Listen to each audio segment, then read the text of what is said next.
심층 분석 특집 예방주사는 끝났다. 이제는 실전이다. 체코 멕시코 연전과 해발 2240 고지대 생존 시나리오. 평가전의 엄중한 경고, 그리고 다가온 월드컵. 치열했던 평가전의 무대는 막을 내렸고 이제 대한민국 축구 국가대표팀 앞에는 단 한 번의 실책도, 단 한순간의 방심도 허용되지 않는 진짜 월드컵 본선 무대가 기다리고 있습니다. 대표팀은 오는 6월 12일 유럽의 복병 체코와의 조별리그 첫 경기를 시작으로 6월 19일에는 홈 이점과 고지대라는 최악의 환경을 등에 업은 멕시코와 운명의 2연전을 치르게 됩니다. 하지만 지난 평가전에서 우리가 목격한 대표팀의 민낯은 축구팬들에게 깊은 우려를 안겨주었습니다. 1대0이라는 스코어상 승리는 챙겼을지언정 경기 내내 이어진 선수들의 무거운 움직임과 잦은 패스 미스는 현재 대표팀의 컨디션이 정상 궤도가 아님을 극명하게 보여주었습니다. 무엇보다 큰 문제는 본선을 겨냥해 야심차게 추진했던 고지대. 전지훈련이 오히려 선수들에게 지독한 피로감을 안기며 실패로 돌아갔다는 점입니다. 이 안일한 준비 상태로 멕시코시티의 희박한 산소와 마주하게 된다면 대한민국 축구의 월드컵 도전은 허망한 잔혹사로 끝날지도 모릅니다. 지금 대표팀에게 필요한 것은 근거 없는 낙관론이 아니라 눈앞에 닥친 고지대 공포의 실체를 정확히 파악하고 현실적인 생존 전략을 짜는 것입니다. 실패로 드러난 고지대 훈련, 무엇이 문제였나? 지난 평가전에서 대표팀이 보여준 경기력. 저하의 가장 큰 원인은 역설적이게도 본선을 대비해 진행했던 고지대 적응 훈련의 부작용이었습니다.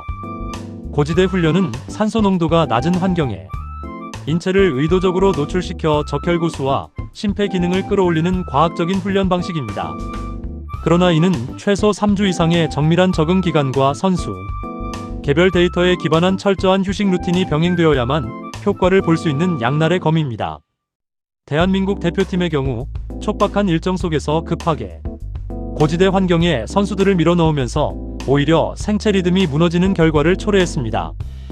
과부하가 걸린 선수들의 근육에는 피로 물질인 젖산이 급격히 쌓였고 이는 경기장 위에서 둔한 움직임과 판단력 저하라는 참담한 결과로 이어졌습니다.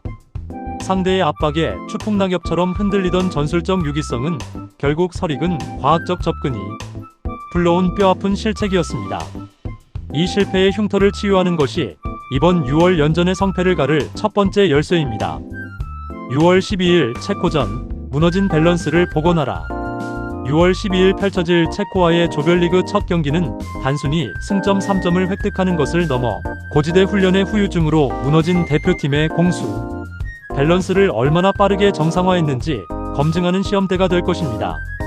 체코는 전통적으로 강한 피지컬과 높은 제공권, 그리고 선이 굵은 압박 축구를 구사하는 까다로운 유럽의 복병입니다.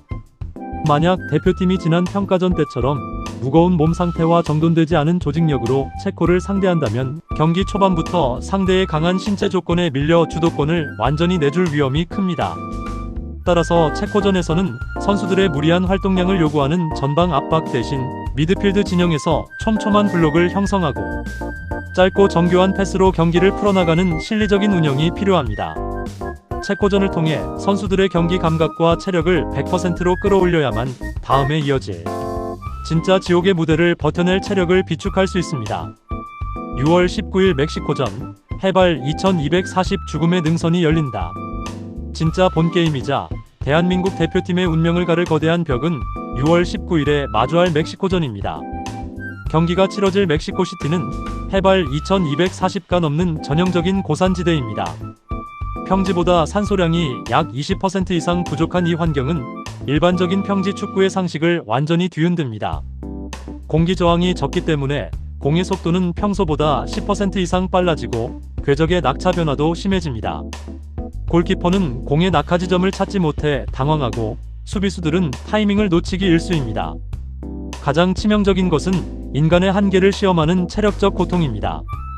평지에서 경기 전체를 종횡무진 누비던 미드필더와 공격수들도 고지대에서는 전반 20분만 지나면 턱 밑까지 숨이 차오르고 극심한 두통과 근육 경련을 겪게 됩니다. 멕시코 선수들은 이미 이 환경에 완벽하게 적응해 있으며 고지대에서 상대를 어떻게 지치게 만드는지 잘 알고 있는 베테랑들입니다. 고지대 적응 훈련에서 한 차례 쓴맛을 본 대한민국 대표팀이 멕시코의 일방적인 응원, 열기와 숨막히는 고산지대, 압박 속에서 90분간 버텨낼 수 있을지에 대해 전문가들이 우려의 시선을 보내는 이유가 바로 여기에 있습니다. 평지 축구를 버리고 극단적 실리로 생존하라. 시간은 대표팀의 편이 아닙니다. 지난 평가전에서 드러난 실패를 냉정하게 인정하는 것부터 시작해야 합니다.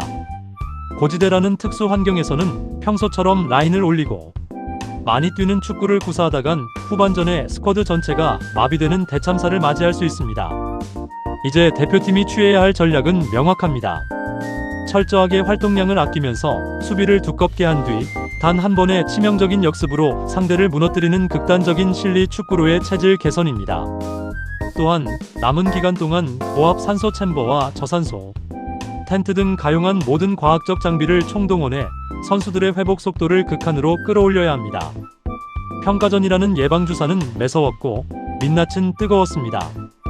과연 대한민국 축구 대표팀이 고지대 트라우마를 극복하고 6월 12일 체코전과 6월 19일 멕시코전에서 기적같은 생존 드라마를 쓸 수 있을지, 아니면 예고된 환경의 벽을 넘지 못하고 무릎을 꿇을 것인지 전 세계 축구 팬들의 이목이 이 잔혹한 시험대에 집중되고 있습니다.